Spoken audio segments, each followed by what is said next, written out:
voy a presentar el trabajo que hemos hecho sobre el Antiguo Egipto. Este es el índice.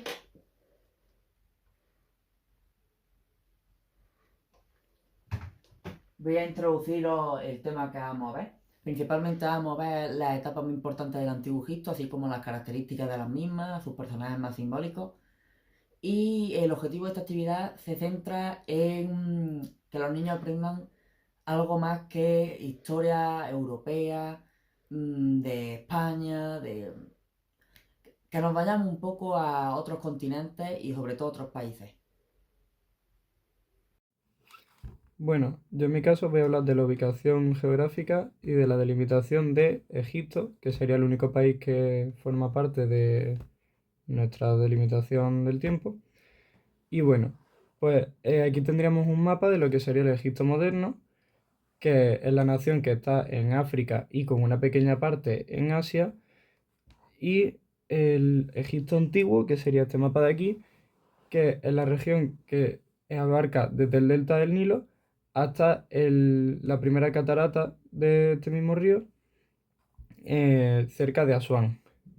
Incluye también unas pequeñas partes de lo que ahora mismo serían Nubia y el levante mediterráneo como Israel, Palestina, Libia o Siria. Egipto se encuentra en el cruce entre Asia y África y se delimita geográficamente por el sur con Sudán, por el oeste con Libia, por el norte con el mar Mediterráneo y por el este con el Mar Rojo, en la península de Sinaí con las fronteras con Israel y la Franja de Gaza. Podemos distinguir el Alto Egipto, que se caracteriza por el Valle del Nilo, con el Valle del Estrecho del Nilo, y el Bajo Egipto, que sería la región norte, que incluye el delta del Nilo.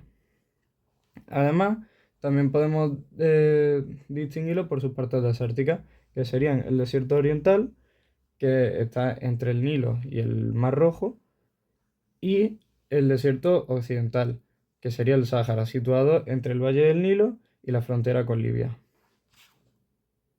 Bueno, pues para este tercer apartado hemos creado una línea del tiempo con las diferentes etapas de nuestra periodización de la historia de Egipto.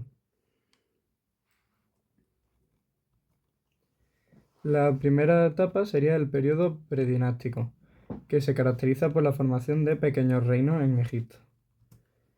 La segunda etapa sería el periodo arcaico, que sería desde el 3100 a.C. hasta el 2686 a.C. Se caracteriza por la unificación de los diferentes reinos que había en Egipto gracias al faraón Narmer. La tercera etapa sería el Imperio Antiguo, en la que principalmente se desarrolló la arquitectura monumental y se construyeron las primeras pirámides. Ahora habría un periodo de transición en el que no hay nada destacable y llegaríamos al cuarto principal, que sería el Imperio Nuevo. Egipto expande su territorio gracias a los faraones Tutmosis III y Ramsés II. Después de este periodo había otro pequeño periodo de transición hasta el periodo tardío, desde el 664 a.C. hasta el 332 a.C. Se caracteriza porque los países extranjeros conquistaron parte de Egipto, haciendo que hubiese una decadencia en cuanto a la autoridad faraónica. En sexto lugar, tenemos el periodo helenístico, que va del 332 hasta el 30 a.C. Se caracteriza por la conquista de Alejandro Magno y tras su muerte este se convierte en un reino helenístico, de ahí su nombre. El séptimo periodo sería Egipto romano y bizantino, desde el 30 a.C. hasta el 641 después de Cristo, que es gobernado por un prefecto romano. Después tendríamos el Egipto islámico, desde el 641 hasta el 1517 después de Cristo. Por la conquista árabe hay una conversión masiva. Y por último, el Egipto otomano desde 1517 hasta 1798, que fue integrado como una provincia del Imperio Otomano. Después de este periodo ya sería el Egipto moderno, que serían las reformas hasta la actualidad. Bueno, pues voy a explicaros las características de todas las etapas de Egipto. Empezamos por el periodo predinástico, en el que se caracteriza por la formación de comunidades agrícolas en Egipto. Pasamos al siguiente, que es el periodo arcaico, que está caracterizado por la unificación de Egipto bajo un mismo faraón. Continuamos con el Imperio Antiguo. Este principalmente se caracteriza por el máximo esplendor económico, político y cultural al que alcanzó Egipto. Y volvemos con el Imperio Nuevo, que este se caracterizó precisamente por el esplendor territorial. Continuamos con el periodo tardío y el quinto, que es una etapa caracterizada por el resurgimiento de Egipto, territorialmente hablando, después de múltiples invasiones extranjeras. Continuamos con el periodo helenístico, perdón. Este periodo está caracterizado por la conquista de Egipto por Alejandro Magno, y a partir de aquí comienza el Egipto romano y bizantino, ya que en el año 30 a.C., tras la derrota de Cleopatra VII y Marco Antonio, Egipto pasó a formar parte del Imperio Romano. Pero a partir de la muerte de Teodosio I, el Imperio Romano se dividió en el Imperio Romano de Oriente y el de Occidente. Por lo que a partir de esta división, Egipto pasó a formar parte del Imperio Bizantino. Continuamos con el Egipto Islámico, en el que en el año 641 después de Cristo, el general Amer ibn Alas, conquistó Egipto derrotando el Imperio Bizantino. Tras esto llega, después de mucho tiempo, el Egipto Otomano, en el que en 1517 Selim I derrotó a los musulmanes, de forma que acabó con la dinastía de más de 250 años. Y por último, llegamos al Egipto moderno y contemporáneo, en el que en 1798 Napoleón Bonaparte derrotó al Imperio Otomano. De esta forma, dejaba en manos Egipto, lo dejaba en manos de Muhammad Ali, y así, de esta forma, salían ganando, ya que derrotaban a uno de los aliados británicos, el cual era el Imperio Otomano. Pues yo voy a poner el punto 4 de nuestra presentación, que son los acontecimientos históricos importantes. Está dividido en diferentes periodos, como ya hemos visto anteriormente, pero bueno, empezamos por el periodo predinástico, en el que se desarrolla la agricultura dentro del Valle del Nilo, que es fundamental para establecer las bases para las civilizaciones futuras. Luego tenemos una unificación cultural y tecnológica, en la que aparecen herramientas como el arado, o se empiezan a emplear nuevas herramientas de piedra. Luego tenemos la emergencia de los reinos Alto y Bajo Egipto. O sea, se desarrollan dos potencias, digamos, se dividen entre ellas y se crea como, no enemistad, pero sí dos ciudades, digamos, diferentes, independientes. Pero luego, en nuestro siguiente periodo, el periodo arcaico, nuestro faraón Narmer unifica estos dos Egiptos, ¿no? Estas dos ciudades, y establece además la capital en Memphis. Además tenemos los primeros indicios de la aparición de los jeroglíficos. Luego tenemos el Imperio Antiguo, que tenemos la construcción de diferentes pirámides, y ya empieza un poco la decadencia de los propios faraones, ¿no? Tenemos aquí la crisis de autoridad faraónica. Los faraones eran considerados dioses en aquel momento y ya la gente pues empieza a perderle un poco de importancia. Luego tenemos el Imperio Nuevo, que tenemos la reforma y conquista de Tutmosis, con la que Egipto finalmente se declara como una potencia, digamos, por ese tema de las conquistas. Luego tenemos la revolución religiosa de Akenatón, que es un acontecimiento muy importante, porque este señor de aquí, Akenatón, empieza a ver, o sea, digamos que pasa al monoteísmo. Entonces, en ese momento, los egipcios, que tenían diferentes dioses, ¿no? El dios del sol, Ra, Horus, etcétera. Entonces, pasan de muchos dioses diferentes a un solo dios, lo cual fue un pelotazo, digamos, un boom. Luego tenemos el reinado de Ramsés II y la batalla de Cádiz, que se considera el primer tratado de paz. Después de la batalla que tuvieron, pues se establece, digamos, el primer tratado conocido de la historia. Continuamos en el periodo tardío, ¿vale? Aquí tenemos el renacimiento bajo los saítas, ¿no? Digamos, este acontecimiento fue una especie de intercambio cultural. Luego tenemos la conquista conquista persa de Cambises II. Aquí ya comienza la decadencia del imperio egipcio. O sea, a partir de aquí ya Egipto pasa a ser, digamos, de dominio extranjero. Es decir, lo conquista un imperio, luego lo conquista el otro, luego se rebelan, el otro llega, etc. Entonces, el periodo helenístico, como bien he dicho, pues bueno, ahora llega Alejandro Magno, conquista Egipto, Ptolomeo forma un propio gobierno, digamos, intentando unir Grecia y Egipto, pero bueno, ahí se queda un poquillo en el aire. Luego tenemos Cleopatra y ya la caída de Egipto, digamos, como país independiente, ¿no? Aquí es ya donde entramos en ese, digamos, extranjero, en esa ocupación extranjera, ¿no?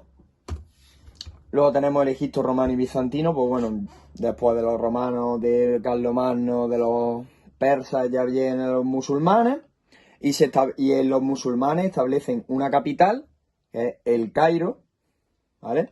Luego después de esto tenemos la invasión de los mamelucos, en fin. Luego vienen los otomanos, conquistan Egipto, tenemos una revuelta de los mamelucos que, recordemos, estaban ocupando Egipto, y entonces, pues bueno, hacen una pequeña revuelta, y ya a partir de aquí, pues bueno, llega Napoleón, estamos en el siglo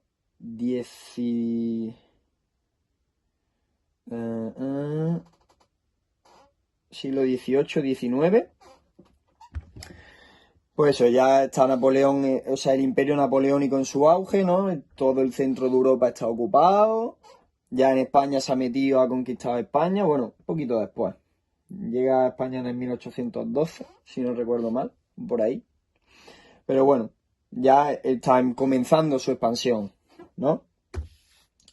Y luego ya, pues finalmente, la actualidad, ¿no? Ya llegamos a la actualidad. La reforma de Muhammad Ali, la construcción del canal de Suez, y bueno, ya se elimina la monarquía con una revolución en 1952 y ya se forma Egipto como lo conocemos hoy en día. Para comenzar con los personajes más importantes del antiguo Egipto, empezamos con Narmes. Narmes fue el primer faraón en la historia de Egipto, el cual consiguió unir el Alto y el Bajo Egipto gracias a un elemento ceremonial que se le conoce como la paleta de Narmes, símbolo que se cree que le dieron los dioses con el cual podía reinar. Para el siguiente encontramos a Adén, que fue otro emperador de la primera dinastía, el cual fue considerado un gran organizador político, donde dominó el Bajo y el Antiguo Egipto. Con este se consiguieron avances en administración, creando estructuras legales, dando una gran economía al pueblo en esa época. Después encontramos a Doses. Doses fue un emperador de la tercera dinastía, el cual empezó a utilizar las pirámides como tumbas para los faraones, construyendo una de los grandes monumentos más antiguos que se encuentra actualmente, que es la pirámide escalonada. Como después encontramos a Keops. Keops fue un faraón de la cuarta dinastía, que representó la cúspide de poder y de economía que más grande ha sido en los faraones, teniendo mucho poder y mucha riqueza. Gracias a esa riqueza, consiguió construir una de las pirámides más grandes, que es la pirámide de Giza. Y su nombre en Egipto se conocía como Jufu, que traducido es el protegido de Ra, siendo Ra uno de sus dioses más importantes. Después encontramos a Hatshepsut, una de las únicas faraonas que existió, siendo la primera faraona mujer en tener un gran recorrido con una gran dinastía. Esta mujer, para poder reinar, se tuvo que vestir de hombre y hacer rituales como si fuera un hombre para poder ser faraón. Además de que su sucesor intentó borrar toda su historia por ser una faraona mujer. Como sexto encontramos a Tutmosis III, quien fue un faraón de la dinastía 18, apodado como él Napoleón del Antiguo Egipto, por estar obsesionado con conquistar nuevos territorios, llegando a liderar en 17 campañas victoriosas, el cual dio muchos territorios al Antiguo Egipto. Como el 7 podemos tener a uno de los más famosos, siendo Ramsés II. Ramsés II fue un faraón de la dinastía 19 que mostró la grandeza del Imperio Nuevo, construyendo muchos monumentos, siendo algunos de ellos el Abdus-Sebet o el Ramaseum, y liderando también a su pueblo en diversas batallas. Se le conoce como un faraón bíblico, por eso es tan conocido. Después encontramos a Nectamebo II. Nectamebo II era un faraón de la dinastía 30, que fue la resistencia de los últimos faraones originales, siendo destituido al caer ante Artajerjes III, quien provocó a Nectanebo a abandonar Egipto. Como el 9 tenemos a uno de los más importantes, siendo este Alejandro Magno. Alejandro Magno era el rey de Macedonia y fue el que cambió la dirección cultural del país. Al conquistar el imperio persa y dominar todo el territorio que era antes Egipto, comenzó a poner su cultura y a hacer sus tradiciones, cambiando muy drásticamente la cultura del país. Por último tenemos a Cleopatra. Cleopatra fue la última faraón de la era de los faraones, siendo conocida por su gran carisma e inteligencia y por cómo consiguió hacer tratos con emperadores romanos como fueron Marco Antonio o César. 6, que es una comparación con Europa, ¿vale? Recordemos, en Egipto estamos en el año 5000 a.C., periodo predinástico, y comienza la agricultura y la sedentarización. Aparecen el Alto y el Bajo Egipto. Entonces, aquí en España, 1000 años después, se produce la construcción del dolmen de Menga. Es una construcción funeraria y representa, bueno, pues esa sedentarización, ¿no? Porque ¿para qué va a construir cualquier edificio si luego te va a ir, lo va a dejar abandonado, ¿no? Digamos que es una marca de sedentarización aquí en España. Como vemos, hay 1000 años de diferencia, ¿no? Los egipcios iban bastante más avanzados. Bueno, unos años más tarde se unifican los dos reinos de Egipto, ¿no? Como hemos visto, el Alto y el Bajo Egipto. Tenemos aquí la capital, se establece en Memphis, ¿no? Y tenemos el primer faraón de la historia. Mientras tanto, en Europa, estamos hablando más o menos del año 3000, 3100, por ahí, antes de Cristo.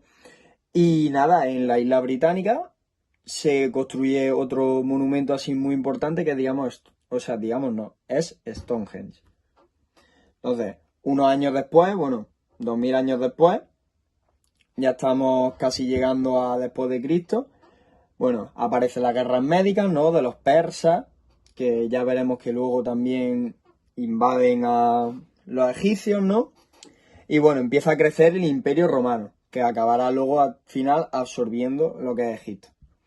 En ese momento ya Egipto pasa a ser de dominio romano, que luego ya sabemos que años más tarde se dividiría en Imperio de Oriente y de Occidente, y este imperio luego pasaría a ser el Imperio Bizantino. Sin embargo, la parte egipcia luego al final es conquistada por los turcos, por el Islam, ¿no? Luego sabemos también que la caída del Imperio Bizantino, ¿no? La caída de Constantinopla a manos de los turcos. Bueno, como ya sabemos, eso produjo que en Europa se buscara otra ruta del comercio. Si no recuerdo mal, era la ruta de la seda, la que pasaba por allí. Entonces dijeron, vale, tenemos que buscar otra ruta que como bien sabemos, acabó llevando al descubrimiento de un nuevo continente. Luego ya en el año 1798 pasa a ser de dominio francés. pero bueno, algunos años antes en Europa tenemos la Revolución Francesa, ¿no? Que fue esa chispa que hizo que al final el imperio francés, ¿no? Con Napoleón, etcétera, pues comenzara su época dorada. Luego ya, tras la caída de Napoleón, los egipcios pasaron a ser de dominio británico, ¿no? En esa repartición del continente africano, ¿no? Después de... creo que fue la primera... Antes de la Primera Guerra Mundial, si no recuerdo mal, se produjo una repartición, ¿no? Entre los países europeos de Egipto, pues bueno, pasó a ser de dominio británico. Y ya fue hasta el año 1952 que los egipcios no lograron su independencia. Luego, finalmente, un año después, se consagra como el país que conocemos hoy en día. Durante esa época, ¿no? El año 1952, por ahí, recordemos, en Europa estamos en mitad de la Guerra Fría, ¿no? Estados Unidos y Rusia por la pelea por la primera potencia mundial. Bueno, para finalizar tenemos una pequeña conclusión, ¿no? Yo creo que el trabajo es bastante interesante, ¿no? Nos permite profundizar en la historia de Egipto, comenzando pues, por su ubicación, su geografía, además viendo las principales etapas, ¿no? Que se han ido desarrollando a lo largo del tiempo, las más antiguas. O sea, también hay que contar con que Egipto es una de las primeras civilizaciones del mundo, ¿no? Es, digamos, o sea, sentó las bases de la organización política, social, ¿no? Una civilización bastante puntera. Bueno, encontramos diferentes avances, la construcción de las pirámides, el Alto y el Bajo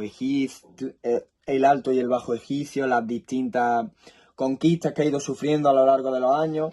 También encontramos los distintos personajes importantes, ¿no? Como ha explicado mi compañero. O sea, la comparación con Europa nos permite realmente profundizar un poquito más, ¿no? Porque vemos la historia que siempre nos han contado y la vamos comparando, ¿no?